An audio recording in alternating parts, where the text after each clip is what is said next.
still obligated to complete those, and there is about a $400,000 amount that is in it's retained, and they will not receive that last payment until everything is completed.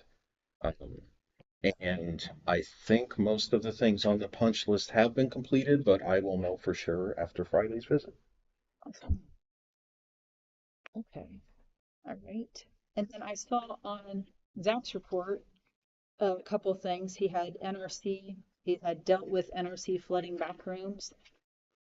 That reminded me, we asked you to give us Hmm. kind of like a time frame. I thought, I don't know, Yep. this might be as good a time as any to. Perfect. Yep. So I spoke with them on October 13th.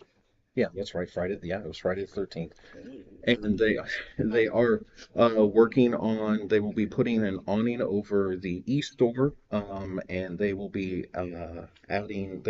adding tuck pointing at the top of the roof, and they will be um, adding a rubber coating in some areas on the wall and the doors, and the timeline for that is within 2 weeks. The other thing that will make sure that water doesn't come back into the building is they will be increasing the gutter size, because right now I think they're 6-inch gutters and they need to be 9. So they're going to be adding new gutters and another thank you, Roger. Another downspout. And they don't know what the timeline is on that, but the immediate fixes should be in 2 weeks. So from the 13th, by the 27th, so the end of this month. So Well, that's good to know. And then will they come in and repaint and replace the ceiling tiles and those kinds of things? it's my understanding that any damage that was done during that, they're actually going back to the roofers because it's all related to the roof work. So yes, whether we have to pay for it initially or whether they come in and do it and then they pay for it directly, they will be responsible for it. So Okay. yes. Okay. And then the other one was, oh, and I was going to ask on that as well, just had me thinking, Mhm. is there anything else that's maybe additional undone items or unfinished things that are still remaining with respect to the whole NRC expansion, or has that been, so to The speak, released? that has been released to us. The only thing that we're working on is the sound. We have all the equipment and we've paid for the install. We just have to get it all finished. And then there's going to be some work, like we noticed that there's some vinyl coat base that just needs replaced, and that's not necessarily on them or us, so we're just going to do that. That's just a little thing, but that it's done. So. What about the areas like in the back where the flooding's been? Like, is there anything that's going to have to be replaced there? And is that part of the roof issue or is that part of the So landlord this issue? last time there wasn't enough to really damage anything. But we do have the invoices from when things were damaged earlier this year and late last year. Like there was a couch in the staff room and Toasted. it's done. Northcast and we are both holding on to invoices, and they're going to basically talk to the roofers and say, hey, your work's insured. You are responsible for this. So we're both approaching them so that they're on the hook. Gotcha. Okay. And then what in he talked about repaired sheetrock and painted at Harrisonville. Where at in the branch in the did he do that? That was probably Was there a cause? Was there damage? that was on one of the walls in where the adult nonfiction is. When we mounted the shelves, the mounts that were used weren't deep enough, so we had to use new ones, and I it came gotcha. out of the wall, so we had to use stronger anchors, and we patched that over. So yeah, it's a quick fix. But Pleasant Hill was just hard to get to. Thank you. Yep. I don't have anything else to send one. Okay. I'll entertain a motion to I make a approve. motion to approve the consent agenda. I will second that. All those in favor of approving the consent agenda, say aye. Um, Aye. All those opposed, say no. Okay, we're going to move on to public comment. First on the list is Glenn Cowan.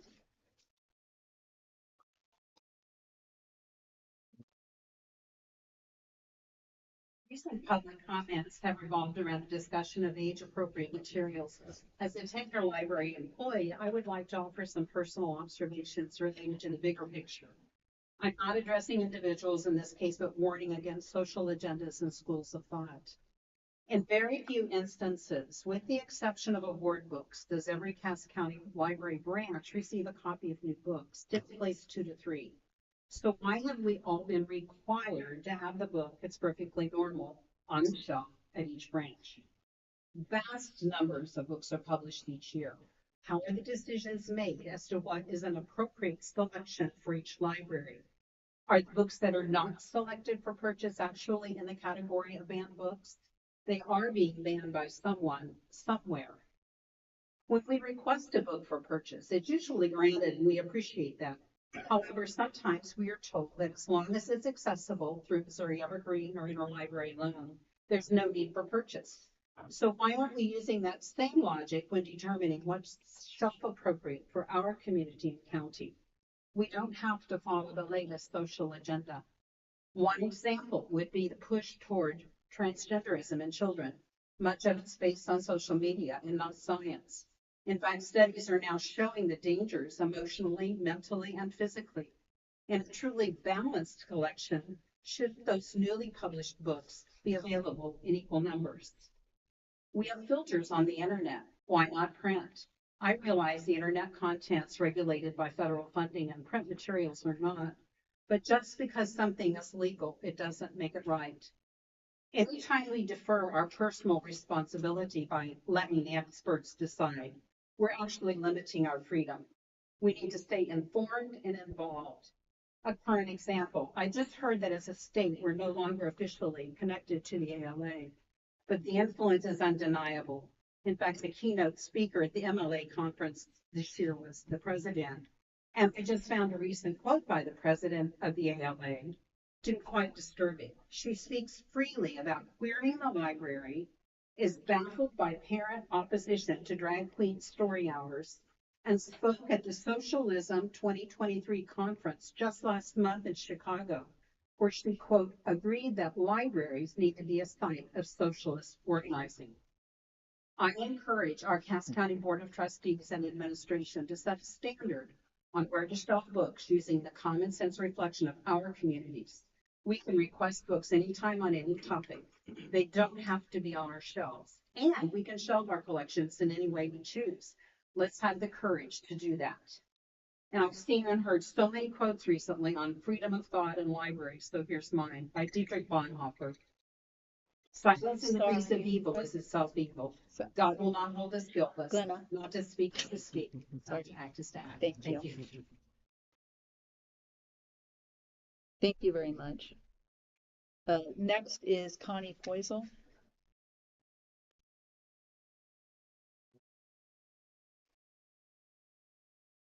Hello, I'm Connie Porzel. Thanks for allowing me this opportunity to speak. The actions on the agenda of the without merit plan to reshelve an unknown number of library materials gives one hope that it has been sidelined permanently. However, if that isn't the case, I want to reiterate my position. The author of this plan promoted a family resource room / area for the reshelved material, but yet was unable to answer another member's question regarding the placement of this room area in the branches, particularly the branches that are small. This would indicate the room area was no more than window dressing to hide the real intent, which was backdoor censorship. Initially, it was only relocate one book. Remember that? Relocate one book. And yet here we are with a proposal to relocate, recatalog up to 81,000 items at a cost of perhaps $1.1 million. Additionally, it was only relocate one book. Remember that? Relocate one book. And yet here we are with at the last meeting an apparent request to also remove or relocate books in which suicide was the topic. It was argued that reading books with this topic would cause children to perhaps commit suicide. Unfortunately, like others in this room, there have been suicides among my friends and family. Those individuals, as well as others, did not commit suicide because they read a book.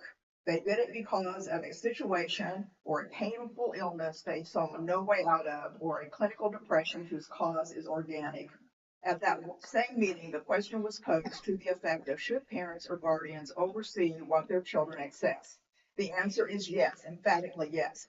Parents and guardians should be the ones making that decision for their children and not three board members or other patrons. Thank you so much. Thank you.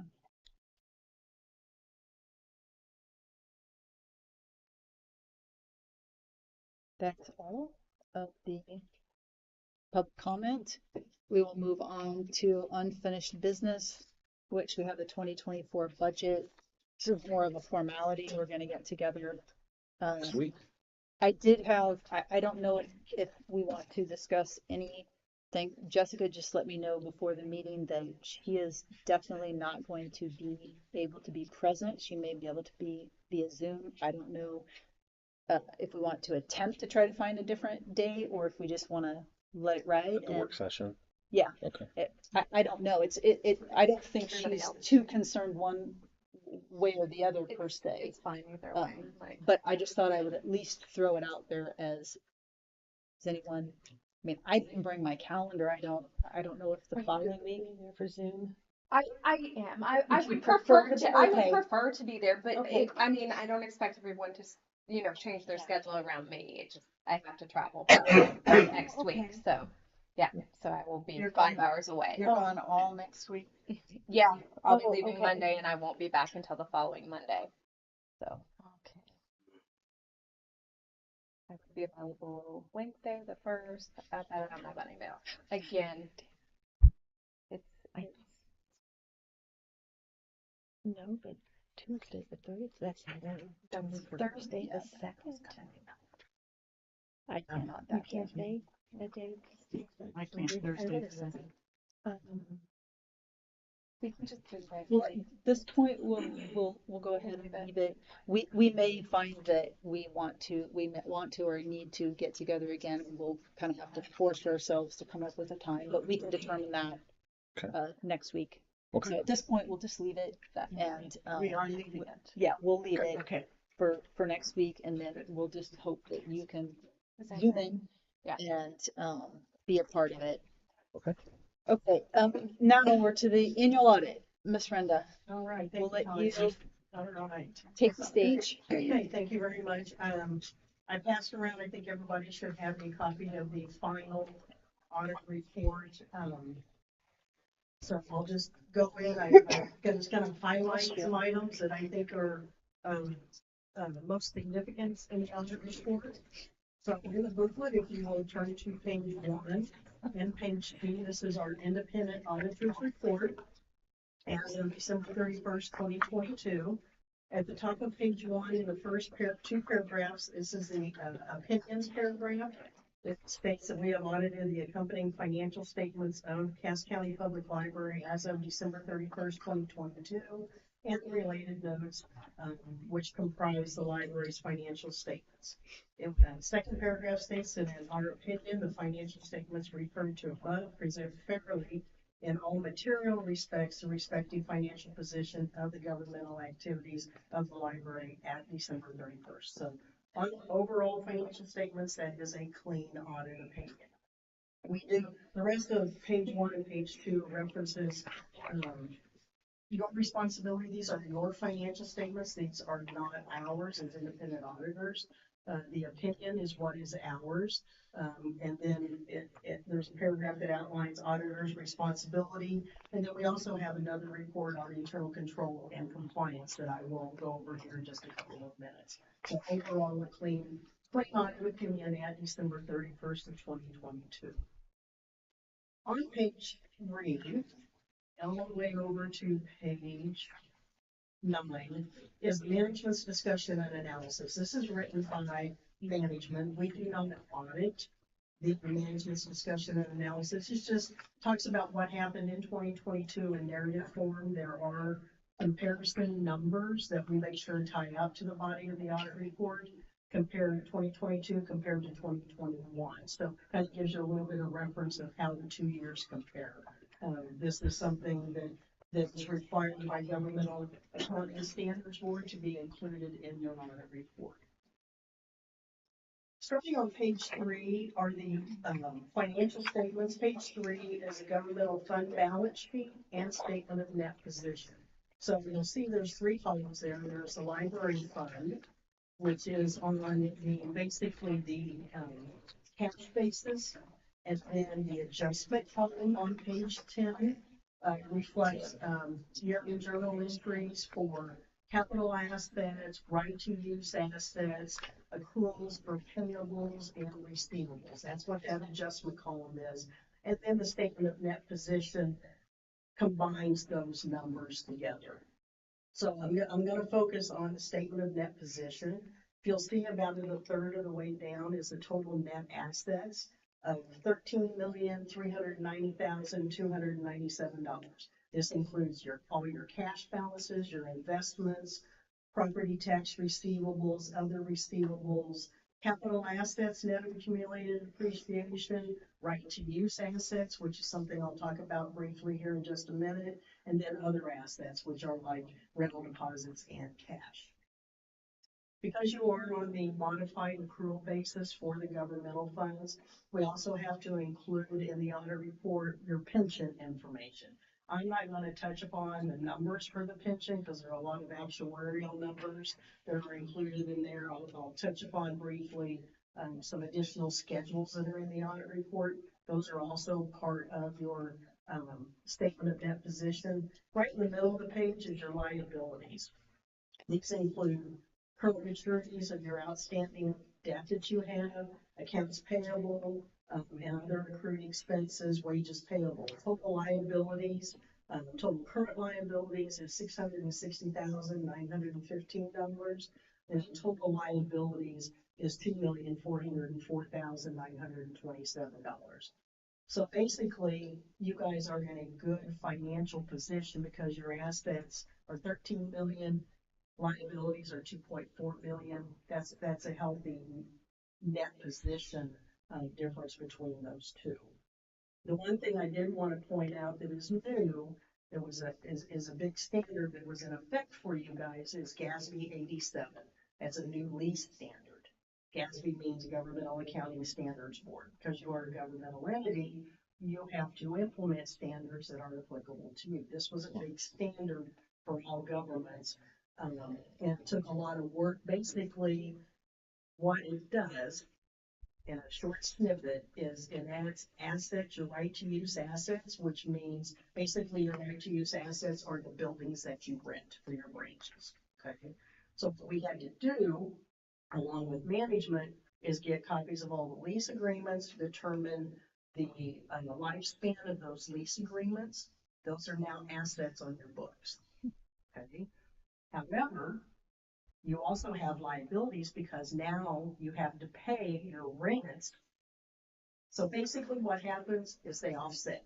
Your assets increase, your liabilities increase, basically offset on your balance sheet to zero.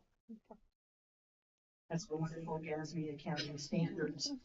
You know, it's been a lot of talk among auditors and accountants in governmental side of things. But So is that the finance leases payable? yes. Okay. Yeah, and there's a note disclosure. I'm going to kind of give Okay. you a little bit of a highlight, but yes, that is what that is.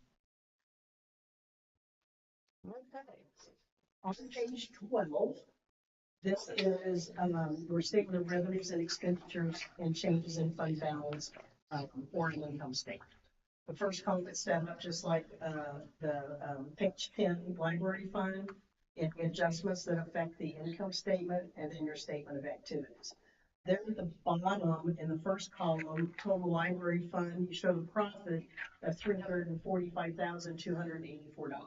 So that in itself was a good year. Your revenues exceeded your expenditures. Then you have all the adjustments for capital assets, means that things that met your capitalization threshold, other changes in liabilities and things like that. So basically, you'll see there towards the bottom of the expenditures, you'll see depreciation expense, interest expense, branch improvements, and vehicle expenses. Those items are items that were moved from your income statement and are now being capitalized. Your bookmobile, all your expenditures with Pleasant Hill. That is the majority of your expenses, and then depreciation expense. So what that does is that lowers your expenses over here, but increases your assets on the balance sheet. Okay. So after those adjustments, On the far right column, you show an excess of revenues over expenditures of a little over 2.4 million. So when we pull those expenditures out that are to be capitalized, your balance sheet looks stronger, so does your income statement. That's accounting. But overall, a good year financially, even with the cash outlay that you had on Pleasant Hill. So. On page 14, this is the endowment fund, the activities for the endowment funds that were donated. $150,000 it has to make. You cannot spend $150,000 that was donated. I don't remember how long ago that was, but this shows the activity and the balances in that endowment fund at the end of December. Had $155,990. And we had a little bit of interest receivable and just a little bit of activity in that account when during 2022. Starting on page 15 of the notes to the financial statements, I have just a few that I'm going to highlight. Starting on page 15, note 1 is the summary of significant accounting policies. This note is pretty standard, talks about how the library operates, different types of presentation, fund accounting, things like that. And now I'm happy to go on over to page. There are a couple of things compliance-wise that we are required to look at, make sure you're in compliance with Missouri state statutes. On note 2, the cash note, this is one of the compliance issues, is that we look at, make sure that your bank balances are fully collateralized, either with FDIC insurance, or if your balances at December 31st were over, the financial institutions have pledged securities, so that if, God forbid, that bank would fail, your balances are covered. Okay, we do not find any problems with your financial institutions. They have securities pledged. Most SIP account is a different type of account, so your balances there are automatically covered no matter what the dollar amount are. So no compliance issue with respect to your cash and your investment funds.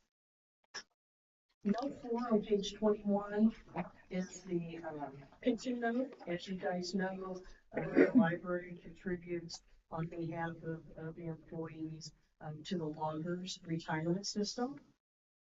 You do have on page 22, these numbers don't coincide, or these dates don't coincide in this note to your year end.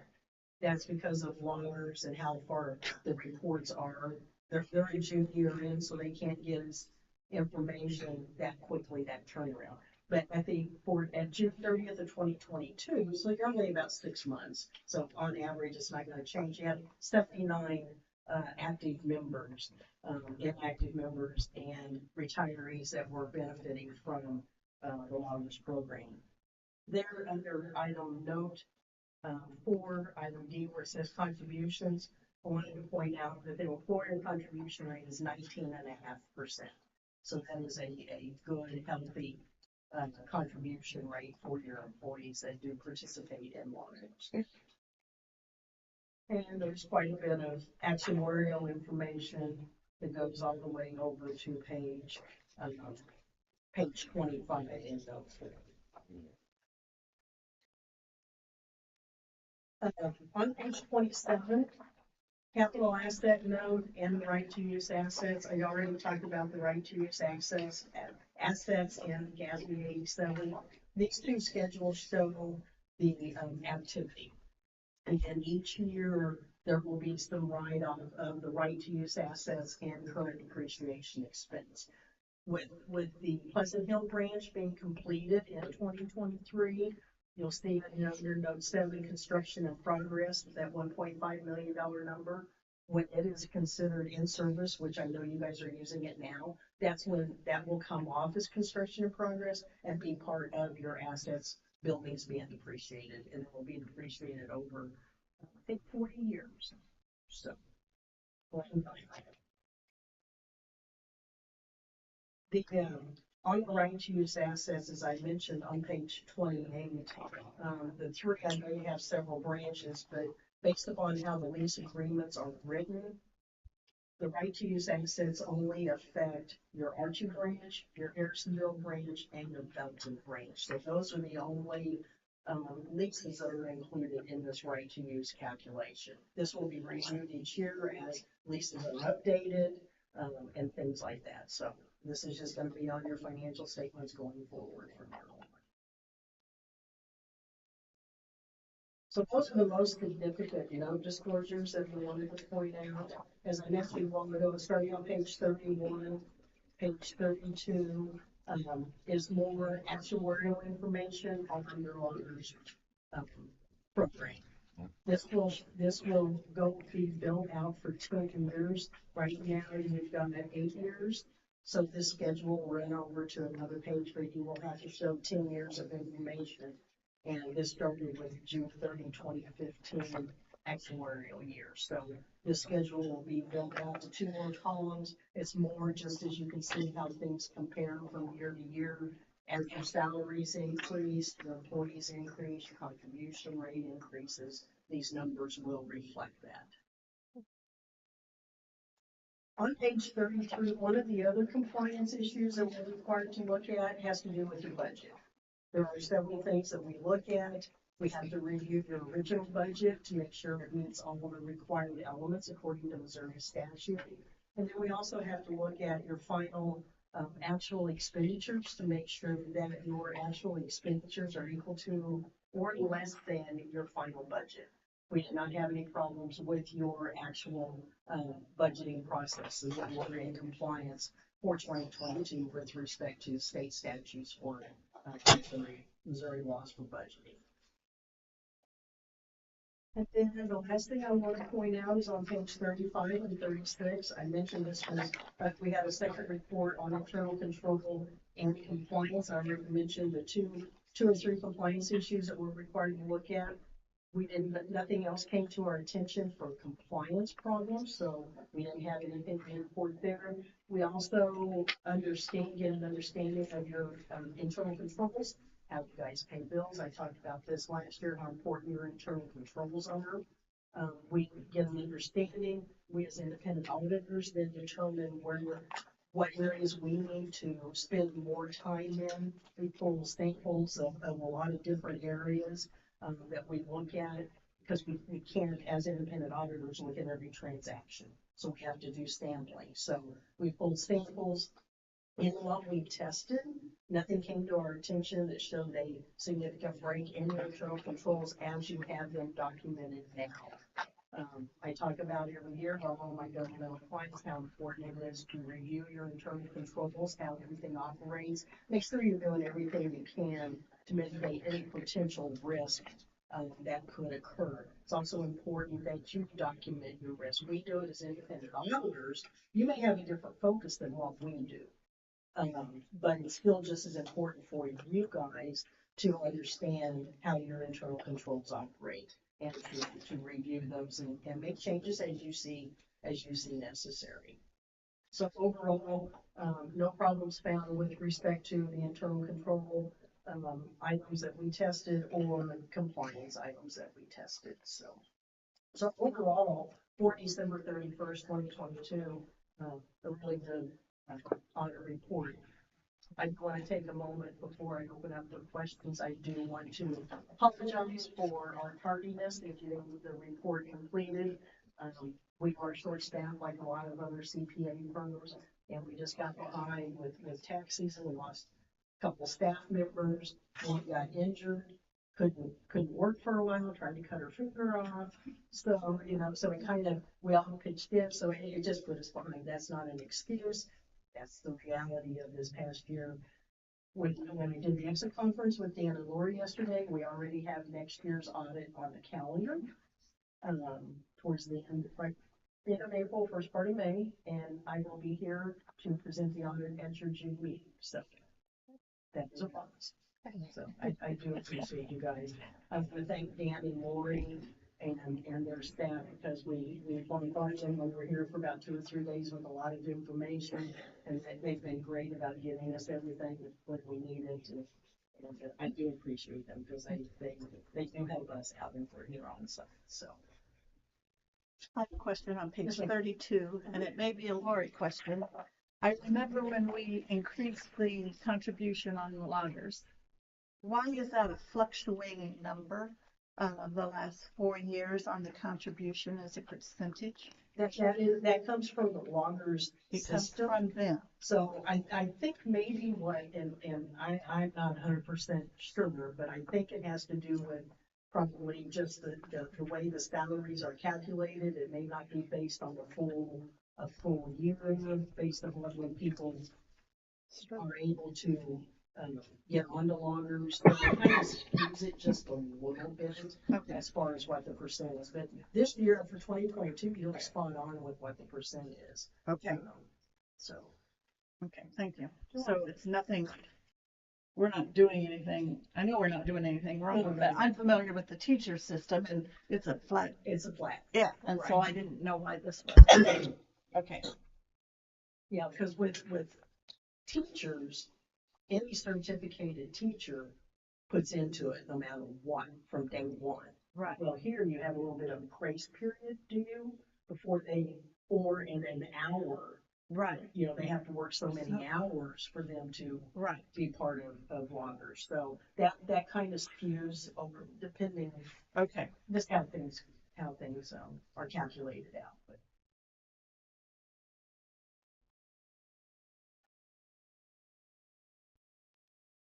Thank you. We appreciate you presenting us with all of this information.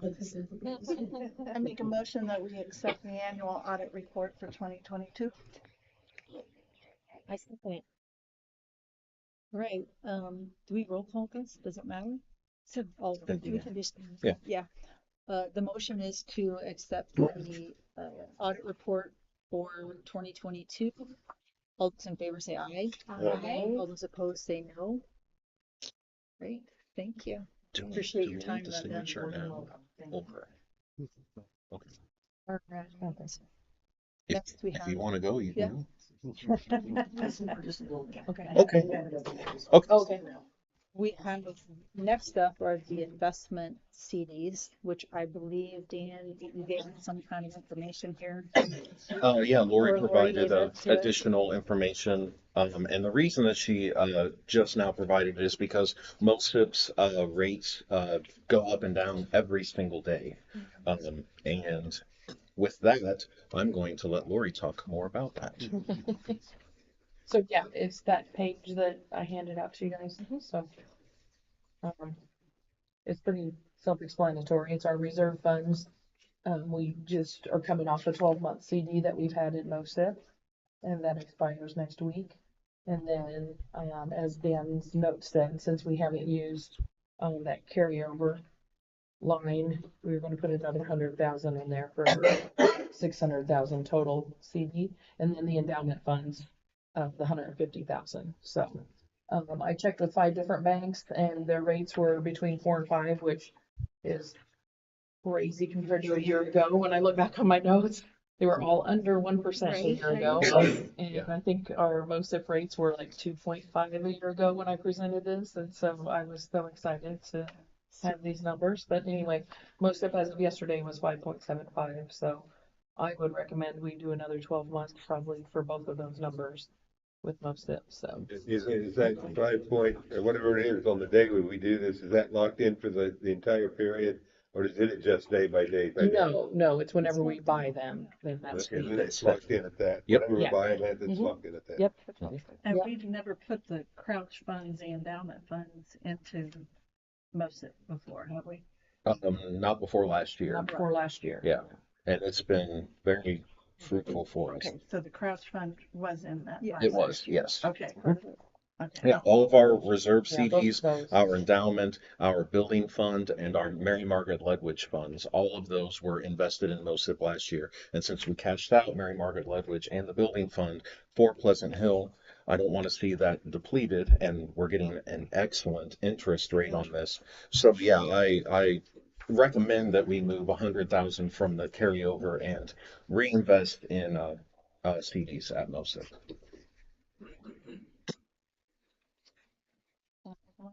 Where's the carryover that you're looking at? So, It's on our revenue sheet. It's that last line, that 256. That's what it is. Yeah. pink. In reserve funds. Yep. Okay, that one I'm like. So it'd be, that's what Dan meant in his notes to take 100 out of that 256, since it's already October and we haven't used any. So the reason why just 100, or what's the? Just to basically keep it where it is. We can do more. I mean, it's, yeah. I picked 100 just because it basically matched what we had. Already So, had. but And with, and we talked about that, with most of they, the FDIC covers 250,000, so we have to have, like, we'll have to purchase, if we had 600,000, we have to purchase 3 different CDs Right. for 200,000, so, I mean, that's just a nice round number. that accounts for And then the one CD of 150 for the endowment, so. Yeah. Um, And That's the way I understand it too. If you put it in the bank has to have US bonds mhm. to back that. That's a collateral. So if we go over the FDIC thing for whatever reason, they still have bonds that long us that will back our, whatever we put in the bank. That's just an option for the bank to. Right. Yep. Right. Well, I mean, I don't know if we want to consider more than having 100,000 or not. Basically, this is money that we're looking, like, if there was some kind of an emergency or something, Mhm. we can, but this is in general not money that we touch and haven't Right. had to Unless, touch unless, yeah, unless there's there's an some kind of a emergency. major Yeah. emergency. And there, I mean, there Is is a this part penalty of that for, 6-month reserve fund? yes, Yes. yes. This is part of that. Yeah. And I'm sure there There's is a always penalty for Penalty pulling is out probably early. losing the interest, or for the interest or something like that. Yeah. Or like 3 months of interest, I think, Might is be, what, yeah. that's generally what the penalty is. Are we still gonna have enough reserve funds, say, for example, somebody walks in at Drexel and says, I've got a building here and I'd like to make a deal with you and we could convert a same building in Drexel or something. Do we have enough funds to do that if we put this much money in the. Yeah, we would. Yeah. So now if someone said, I don't know, if we wanted to do completely like a huge branch, like somewhere, probably not. We'd have to look at some more creative solutions, but I like the way you put that. well, it's true. Okay, so, yeah, Becky, make your motion. I make a motion to invest $600,000 in reserve funds and $150,000 in endowment funds in MOSIP for a term of 1 year or 365 days, as the paper says. Mhm. And we authorize Lori Schneider and Van Brower to process the investments according to the Cass County Public Library financial policies. We'll second that. All right. We're gonna take a roll call vote on this.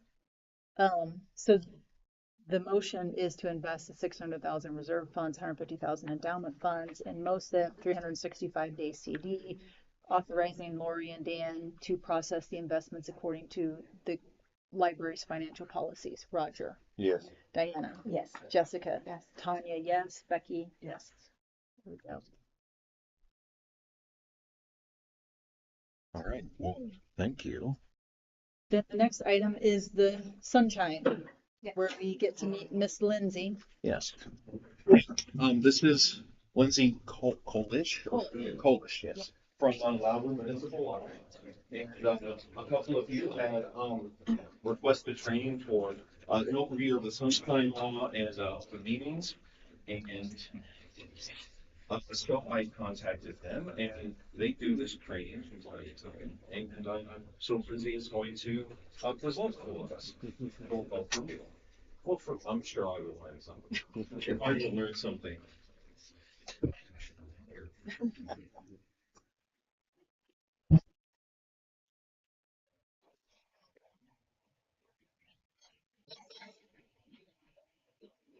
Make sure we're focused.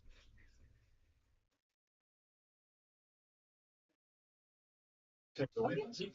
So we start for a short piece on governance of public meetings, which is just how you run your meeting. Which, like I said, congrats, it has been functioning very well as I've seen today.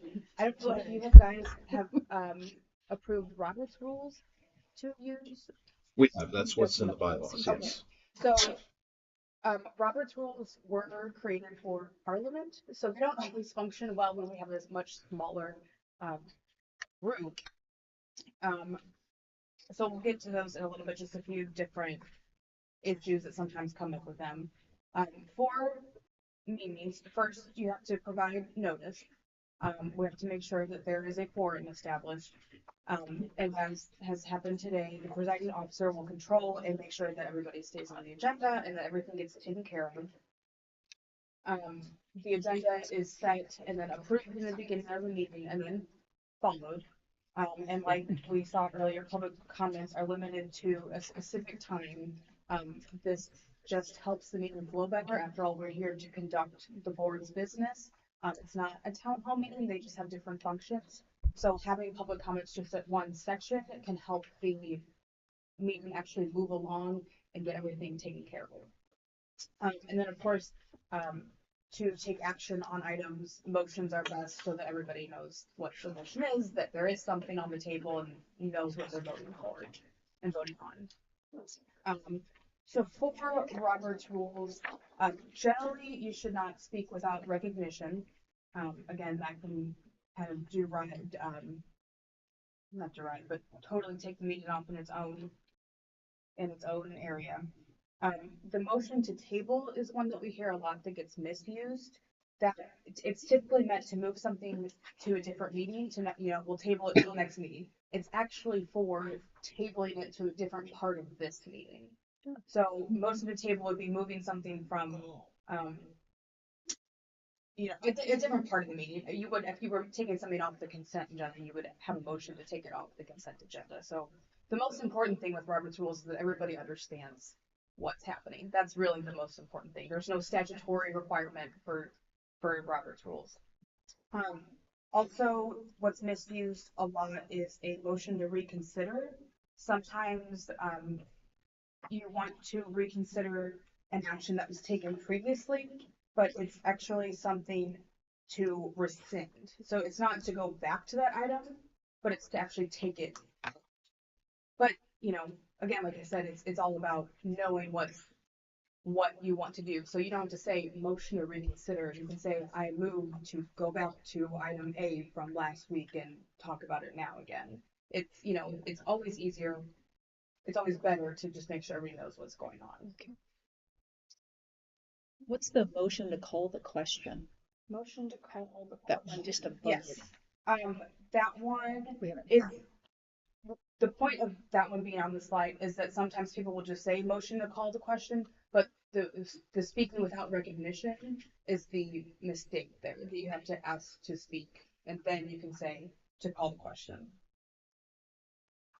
And that means basically you're shutting down the discussion and trying to get a vote. Yes, we're going to the question, the vote on the motion. Yes. Motion to postpone can also be confused with motion to table. Motion to postpone is to completely postpone it, to not move it to a particular meeting, to postpone it for another time. You can be used indefinitely if you just want to kill something, but that has its places. You can limit the debate from the get-go, say we're only going to talk about this for 15 minutes. Everybody's going to get their 5 minutes, their 3 minutes, and then we're going to move on, because sometimes it can just continue.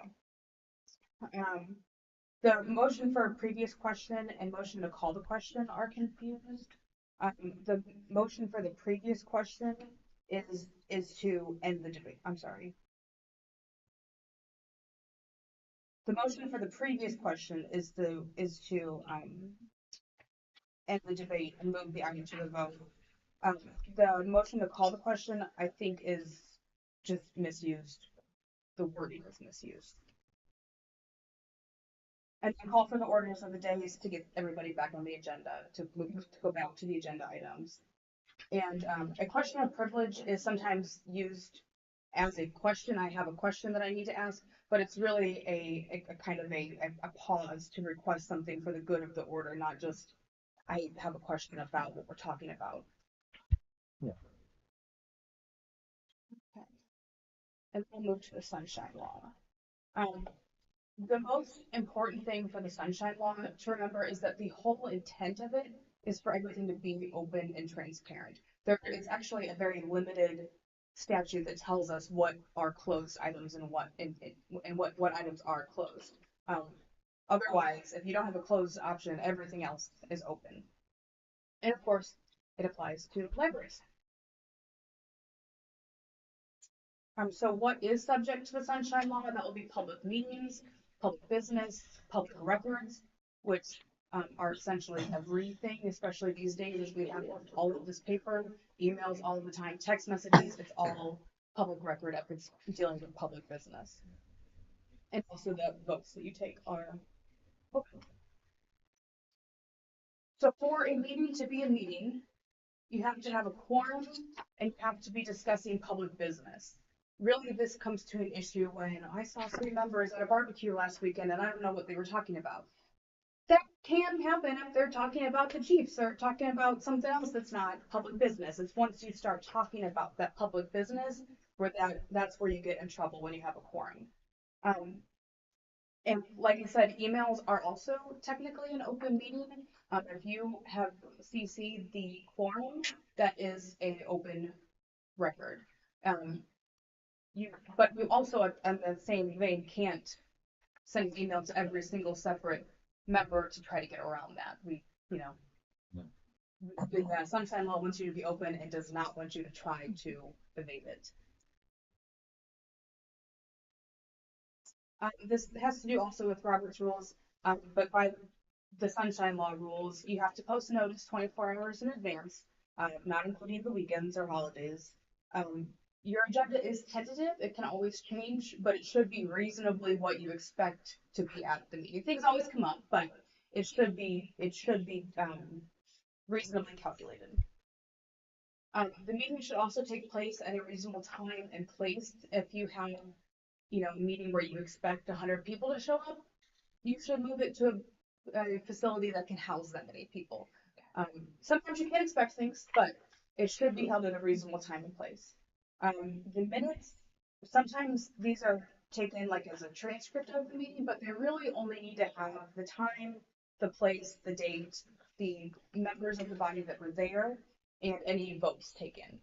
You can kind of get into some trouble sometimes when somebody says, "Oh, I didn't say that." Well, you did, you just don't remember. So really the minutes should be just a record of the actions taken. You can't have emergency meetings for good reason, not just because we forgot to notice it up or something, but the reason has to be stated in the minutes, and you should probably talk about at the meeting too why you need an emergency meeting. You can't have electronic meetings. You can have people join by Zoom. They do need to have their video on to actually vote. And generally, I would advise for video to be on the whole time, but not everybody's always comfortable with that. I didn't know the video was the requirement for that. Yes. Okay. To vote. Okay. Yeah. That's new after COVID. They updated it. That makes sense. Okay. The sunshine law also requires you to have a reasonably written policy just about how you're going to handle things, who's the records custodian, stuff like that. Generally, you would also have in there the fee that you charge. It can only be 10 cents per page if it has to be copied. And it also, you can charge for the average rate of the clerical staff. It can't be the highest person up getting charged, but just the average rate. You do have to respond to a sunshine records request within 3 days, but you don't have to complete the request. Sometimes, we have records in different places, or it's going to take a while to make sure we can get it all, but you need to respond to the person and say, I think it's going to take about a week, we'll take care of it. You can waive fees, but generally it should be a policy and it should be a yes or a no policy. Sometimes people, request to waive fees if they're a journalist or if it's public interest, that kind of stuff comes up sometimes. But if you were interested in looking into waiving fees, that should be a policy that is followed.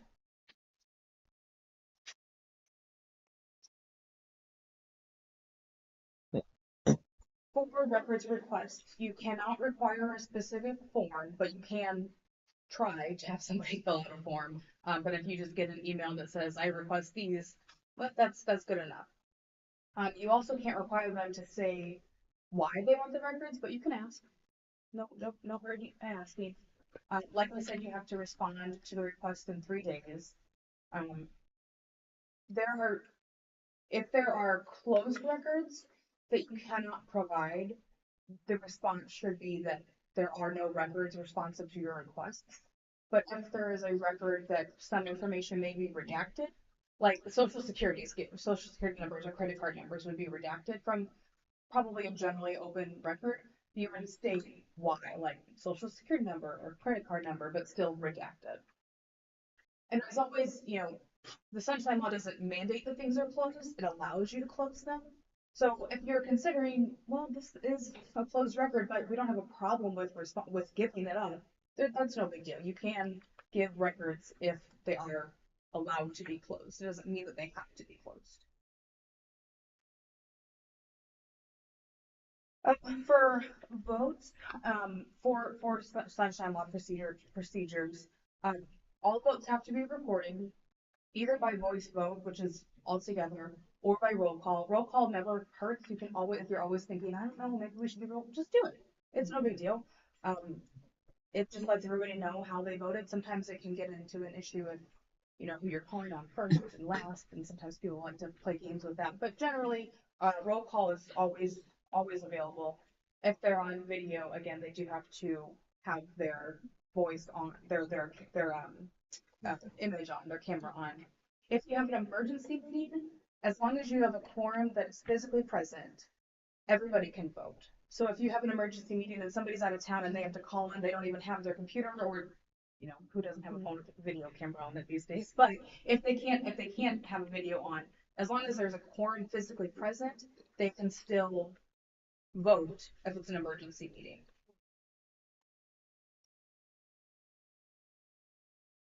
These are a few typical, very common reasons. There's about, I think it's 23 or 24 now, list of closed records, but generally we'll see attorney-client privilege and litigation involved stuff, real estate transactions, personnel issues, preparations for negotiations with employees if there's a union. Sealed bids are typically closed until they are opened, and then also the specs for that bid will also be closed. And then also any individually identifiable personnel records will be closed. There's also stuff like National Guard stuff and trade secrets and all kinds of stuff, but that's generally what we see. Yeah. For a closed meeting, you should have it on your agenda. Or I should say, you have to have it on your agenda. You can include it on every agenda, but the Attorney General's office advises that that's not really providing notice, because you could always go into it. That's not exactly providing the notice that you're supposed to give. So, things always come up. So generally we see that they're on there all the time. Doesn't mean you violated the sunshine law, but that's just something to keep in mind. You do have to have a roll call motion to go into closed session. You also have to stay on topic of the closed session. And then any vote that you take in closed session has to be a roll call vote, including coming out of it. You should roll call vote to go in, and then do a roll call of who's here. And if any votes will be roll call, and then actually closing the closed session will be also a roll call vote. You still have to keep basic minutes. Sometimes they will become open if, like a real estate contract, if it is approved or executed, then those records relating to that contract will become open. There's some that will stay closed. Just kind of depends on the situation. Then, like I said, you have to have a motion to go into closed session. And then sometimes if there is a reportable action that you took at that closed session, when you go back into your open session, then you'll report on it. Those are limited circumstances.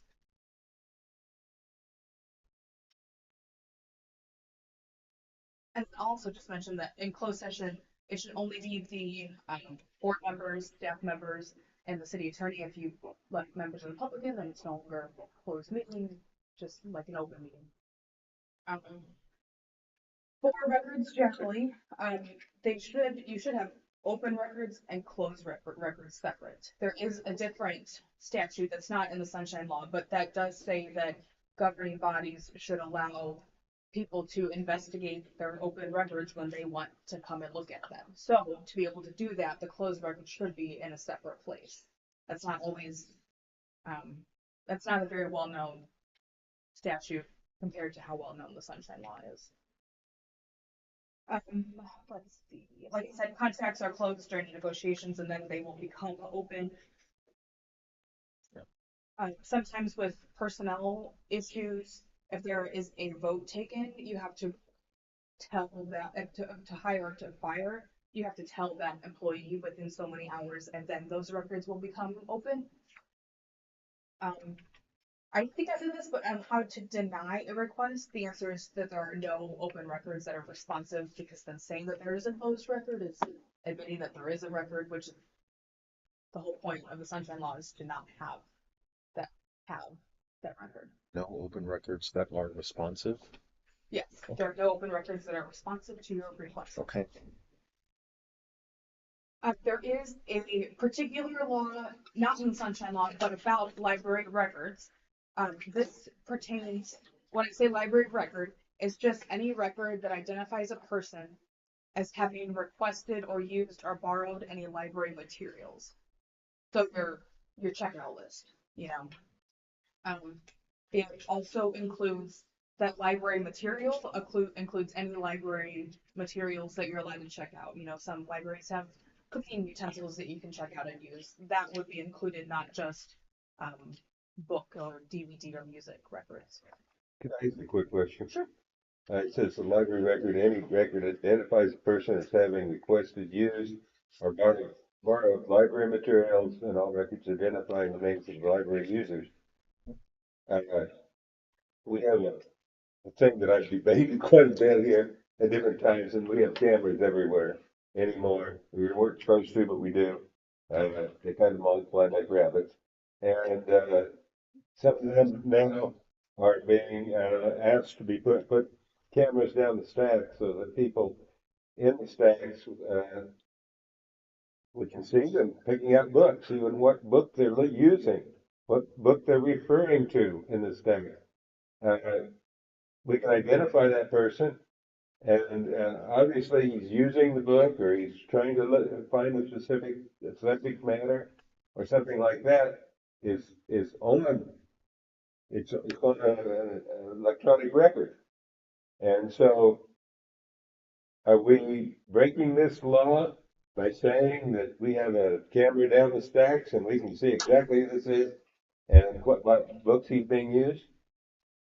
I would say that this library record statute prohibits the library from giving that information, the records that they do have, because the library will have these records. You just probably will as business happens, but you cannot give them to somebody requesting them unless it's the person who's identified in the record, or if there's a court order that says you need to give them up because of an investigation or something like that. So you'll have these records, but it's that they're not open to the Sunshine Law requests.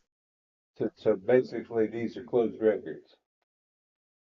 Yeah, you could say that, except for the person who is identified in them, or if a court order requires them. Okay, the example I've used at different times is we have a 15-year-old kid out here, and he's looking at things, controversial books, perhaps, which call them controversial books. And then perhaps that kid grows up and he's running for governor of the state. Can his opponent go through the records of what he looked at in the stacks then and make a copy and make that into a TV commercial? That look what this kid picked out a copy of the Quran and was reading it at 15. He must be a Muslim. He must be whatever. He read the Communist Manifesto. He must be a communist. Don't vote for him. I can see all kinds of problems with having photos of people in libraries looking at specific items, and that those things are never disappear, never, ever, ever disappear. And so, They do disappear. what should we do? I guess what, The library should not give up those records. If somebody else took the picture, that's a whole different situation that the library has no responsibility under. But the law does prohibit the library from giving up records like that unless it's the person themselves who requests them or a court order. And, I would think that would be a library record under this. and our footage is recorded over, so Right it's now. not, well, that's in our policy. Our well, footage will right, always right be. now. All right. Well, yes, right now our footage is recorded over, yes. Now, as I've mentioned before, the the memory is getting to be cheaper and cheaper and cheaper, and someday we're going to say, well, it's just as cheap to throw these in a file as it is to record over them, and that's going to happen someday because the memory is so cheap and getting cheaper by the day. Someday some board member, maybe not, well, I'm still on the board, but someday some board member, they're saying, well, why are we bothering to record over them when we just open the file cabinet? Right. And I would not want that. Well, but what she's saying is that even if some board in the future decides to do that, that's not information we're allowed to give Right. unless the person themselves is requesting it or a court order is requiring it of us. And that's, So that's the law, answered the so the question. law, yeah, the Yeah. law will have to be changed in order for the library to be able to give someone that information. That's Even if the library keeps it and has it on all kinds of SD cards and they just keep all the it doesn't change the fact that the law says Not to give it out. can't give it out. Yeah. that's why I was asking her the question. Yeah. Yeah, And I that's don't it. think it's particularly difficult, even if there is years of footage to go and find the the person where they're not identified in the file name or anything. I think it'd be incredibly difficult Yeah. to Now, I mean, spatial recognition would help. January 6th, they took all that big old crowd out there and they identified every one of those people. And that capability is there today. Our cameras aren't that good. I think the We'll just keep with We the probably really have some better yucky old cameras. cameras. There you go. I'll just Okay. finish this portion by saying that this also applies to third parties like Liffey and Overdrive. They're also not allowed to give up that information because that's, I would imagine, a pretty good part of your stipulation as well. That's all I have. I know I went through that fast. If anybody has any other questions. I have a question for you. Oh. Do we have the open and closed records separated? We do not. So So we're gonna that's do that now. Do that. something. Yeah. Like I said, I was going to learn something, and I've learned 3 things. So yes, she's right. That is an overlooked statute because I didn't know that was there. So So basically what you're telling us make is sure. Yes. we're going to keep things open. If we have 3 people that are getting together and they're talking and they're on this board and they're talking about library stuff, somebody's got to keep minutes. Somebody's got to basically there has to be some record kept that can be given. Yes, but also that it should have been noticed ahead of time. So it shouldn't really just happen. Yep. We all saw each other at the grocery store. We're talking in the parking lot now. That it should really be no public business. Gotcha. Yeah. Okay. Any questions? Any other questions or anything? We, as a library staff, have a better understanding of what to do when they request patron emails, instead of us having to send you. Yes. You now Yes, have we access. we have access to that, and that We is took care of that through yes, Google. yes, we Yep, took we're care of good. it, and Zach found a fairly simple way to do it, Good job, and Zach. so now it's very streamlined So you don't even have too. to So ask us for it anymore. nope. She's gonna. So yeah, you don't That's have the to way it worry should about be. But it. it would Yeah. be I mean, we'd like to know. respectful to Yeah. tell us Yes. that you're Yes. going to do Mhm. that. Yes. Yes. It's not necessary. We have plenty of storage space in Gmail. We don't need to be deleting any emails, right? We can put it in folders and Yep. use it. Okay. Yep. And Yeah. that reminded me, there is one more thing that I forgot to say. That you're not required to make records. So if Yes. you only have to give up what you do have. And if you don't have a record, because it's not a record the library holds, it's, it's, I don't know, something that a patron printed out at the printer. That's not a record that we would keep, so we don't have to worry about those. Yeah. Do we have a form at each of our desks, at each of our libraries that, for freedom of information? Mhm. If We somebody do. walks in and says, I want to make a freedom of information request, Yep. here's the form. We do. Okay, good. Yep. But they don't have to use it. We can ask. And usually when we ask, they say yes. So it does outline it pretty easily, but yeah. But they shouldn't, if they walk into a branch, they shouldn't and put that request to the branch manager.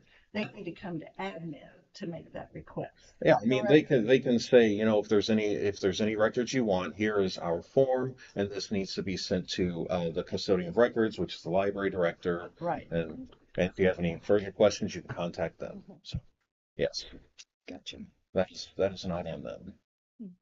Yeah. Okay, are we good? Thank you very much. Thank you so much, Available for Lindsay. questions. It was nice to meet you too. You too. Well, I'm glad for that answer. Yeah. Because I've had that question a long time. Do you mind staying for the next part? Okay, great. Here we go. And I did want to let you all know that we did receive a sunshine request. And I wanted to tell you after we went through all this, and we have been working through it to get the information. So I will send a more detailed message about that, but it's just about it's about this building. Okay, gotcha. And actually, it's also about the creation of the building too, which was actually fun because I'm a child of history, and I got to go through actual ledgers from the 80s, and saw like different monies. So because we have to keep board meeting minutes forever. Forever. That's right. So yeah. So we will keep this film that we're doing today forever? Yes. Okay. Forever. Forever. Okay. Yep. Yeah, So you'll email us. I will. Yes. Perfect. Um, All right, well, we're moving on to the director's reports. yeah. So I included in my director's report what you requested about the policies and proposed revisions. Um, there was the non-discrimination and anti-harassment, the filming and photography, and then there was a new one after talking with Lindsay and Jeremy, the First Amendment audit policy. So these are not for action at all. They are for review. If the board prefers, we can do a work session on these.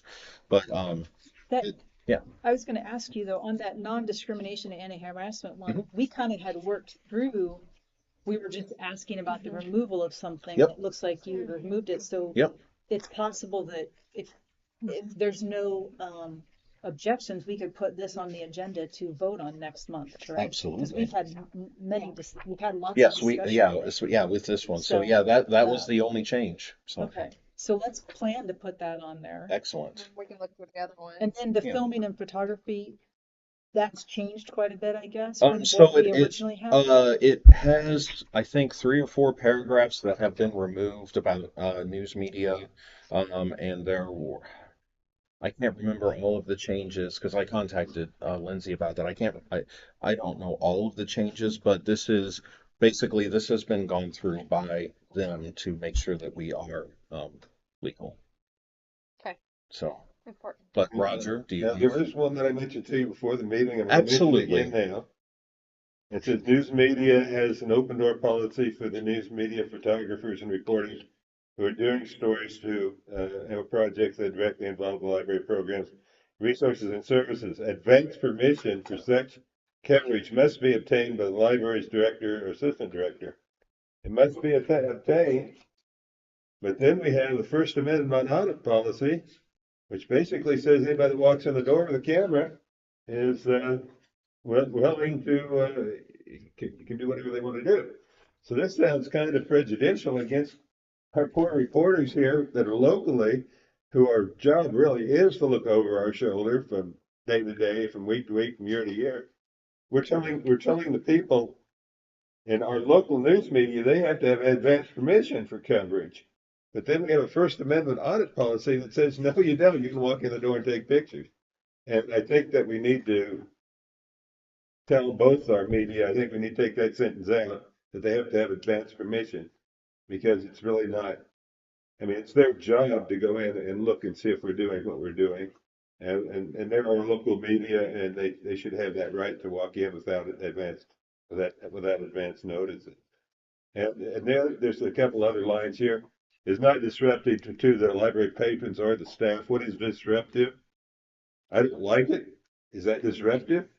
I don't want a picture taken. Is that disruptive? Basically, disruptive is meaningful interference in the normal use of the library or the staff's use of the library. Did I That's say that correct. right? The Okay. library is there to generally be a quieter space, a study space, a meeting place, but not a marching band practice space. So that's where it's aimed at, whereas if generally somebody just taking pictures of the library, that's not going to be disruptive. But if there is a full documentary crew here who's, yelling cut and action and people are acting, that gets to more of that's disruptive and you're taking over the space that is meant for quiet study. That's why you require. Is people's feelings disruptive? If somebody feels, I don't like this, is that disruptive because they do not feel that they want their picture taken? They don't know, they feel embarrassed, they feel whatever. Are we feelings police? Or are we legal police? What is it? Where do we draw the line? Well, I'll say that for First Amendment, it's not a line that you can draw. It is heavily fact-based, heavily scenario-based, and just without a situation in front of me it's very hard to determine what would be a disruption unless there is one that you can gauge whether it's disruptive or not. Okay, that's the First Amendment one. Okay, now, what do you feel about having advance to permission to cover by our news media, but not by the First Amendment people? Well, I would say that I think the filming and photography is more based on library operations day to day, not public meetings. Is that a good understanding, or is that also based I mean, it has a part about meetings, but yeah, the filming and photography is based on, yeah, day to day. If someone just comes in library to, yeah, operations? But I would agree with you that it's probably not necessary to be okay, in the policy. excellent. I guess the way I was reading it was like you were saying earlier. I mean, if you have news media with photographers and reporters and they're doing a story or some kind of documentary, that is going to be somewhat problematic potentially or disruptive to the normal flow. So just to me, it seems like it would be common courtesy from that news media to want to advance notice the library because they're going to be, it's different than if I'm there with, my kid or something taking pictures of my kid at the library. I'm not disrupting anybody. But if I'm a journalist and I'm there doing a story and we're walking through and that I guess is how I look at it and go, these are different scenarios. And what I would say to that is that it could be a different scenario, and because of that, I would not mandate the request. It could be fine to put in there that it is suggested that news media gets permission beforehand, but they don't have to, because it could be just a single reporter and a camera, and sometimes it's a one-person operation these days that isn't that disruptive, really, in looking at it. So because the First Amendment scenarios like that were so fact-based, Yeah. I would hesitate to have a mandatory notice, and maybe just it is courtesy to let us know if you'd like to. So maybe advance permission is requested, Suggested. suggested. Suggested. Okay. Okay. But not with my husband. All right. Seems fair. Yeah. Yeah. Okay, so back to it. All right. So this is changing of, I guess I was trying to get clarification. Yeah. This is altering one we already have, Yes. the digital Yeah. It's video the. camera Mhm. operation It policy. That's basically the old one. expands it to include This is a those. brand new. The that First we Amendment need audit to- policy is brand new. Yes. Sure. And so yes, I would recommend looking through that. And like I said, if the board wants to have a work session on it, I mean, let's do it. We do have other policies that we have to get to as well. Yeah. So. Right now, I think what would be good is to at least get that the non-discrimination one on November, and then we can kind of discuss what are the rest of the policies, Mhm. because there's that would complete the personnel ones. Wouldn't that be correct? I'm thinking. You don't have to answer I right now, think but so. maybe just have that Yeah. list of, hey, this is what we need to still Mhm. go through. Let's create a work session to go do that. Yeah. But let's get that one down in November. Okay, anything else on your activities, anything that where are we on our open positions and, Oh yeah. We just had to repost the youth specialist for the Silkmobile. oh, But that's it. well, that was just a beginning. We made it 2 days. Being Okay, fully staffed.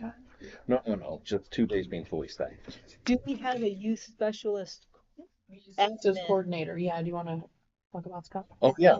Yes, we hired Scott Pagel. He is our new youth services coordinator. He spent 24 years in Taiwan. At an American school, and he has experience not just like purchasing for collections, but like he literally built a library collection there. He has his master's degree. He also has been in the school library scene, and he's been great so far. He started on last Monday. So tomorrow we are going around to all the branches so that he has an idea of all the different ways we serve people, from the 2,000 square foot in Drexel to the now 16,000 in Belton. So that will be a lot of fun. And is there still a position? I'm glad that got filled. That's so awesome. Me too. Isn't there still something about tech services? Is there a position still there in admin open? Or has that been Nope, filled? that got filled. That Yes. was open last month? Okay, Yeah. so that's been filled. So Yep. the only open position is the bookmobile? Yep. It's part-time, Mhm. right? Part-timer? Yep. Okay.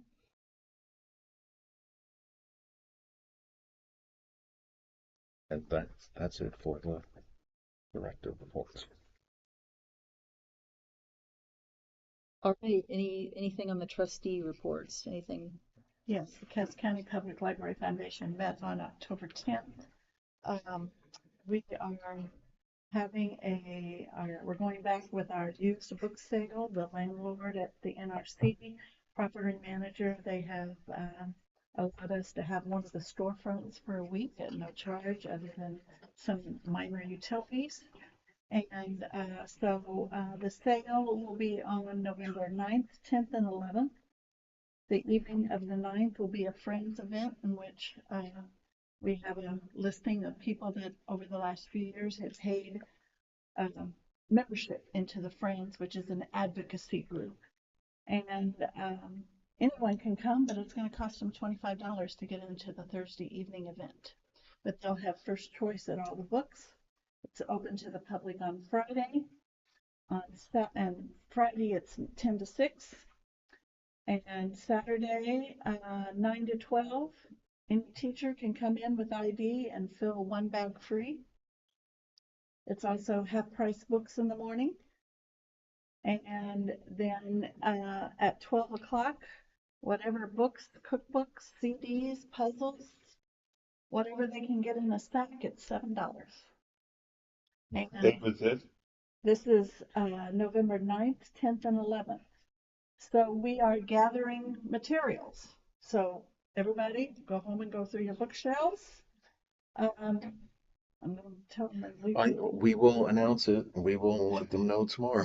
but they can drop it off at a branch starting late next week. Yep.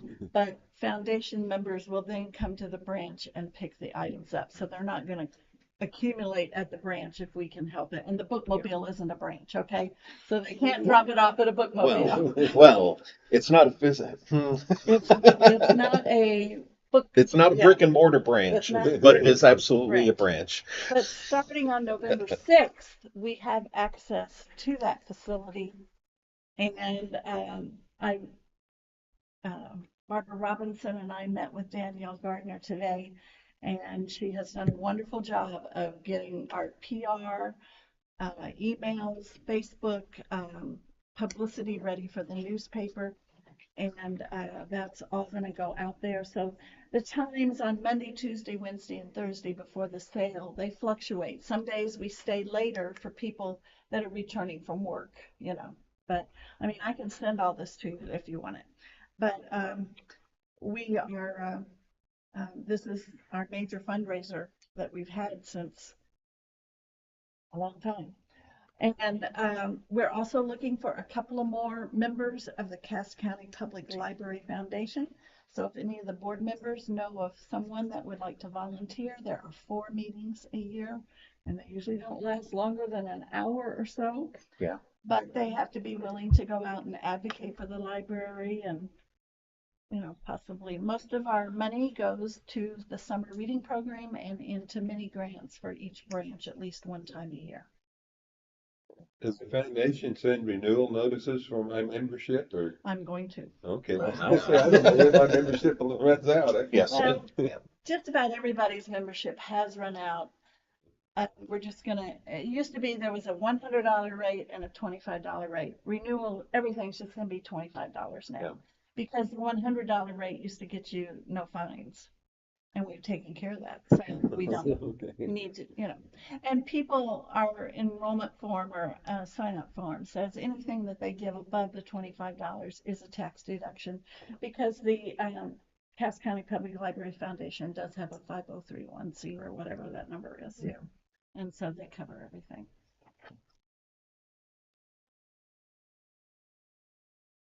So if you know someone, we really need a couple of new members. So it would be appreciated. Just back to the book sale, if people have books, they can bring them to a branch. They can bring them to a branch or bring them to the North Cass Center starting Monday, November 6th. November I think 6th. said they're sharing that on Facebook. So It'll be like I on can Fa- find that and It's going to come out on Facebook in the Share next it all couple of over the days. place. Danielle's going on that tour tomorrow Yep. with the youth services, so probably Friday it'll show up. okay. We're still getting everything. We'll watch for it. And the actual sale is that Friday, Saturday. The 9th, 10th, and 11th Yeah. of November. But Yes, the Thursday part is more the private. that's the private one. $25. $25. Gotcha. Yep. Okay, great. And we'd be glad to have any board member be a member of the Foundation Friends Group. All right. Any other trustee comments? We do have a CCSD meeting tomorrow.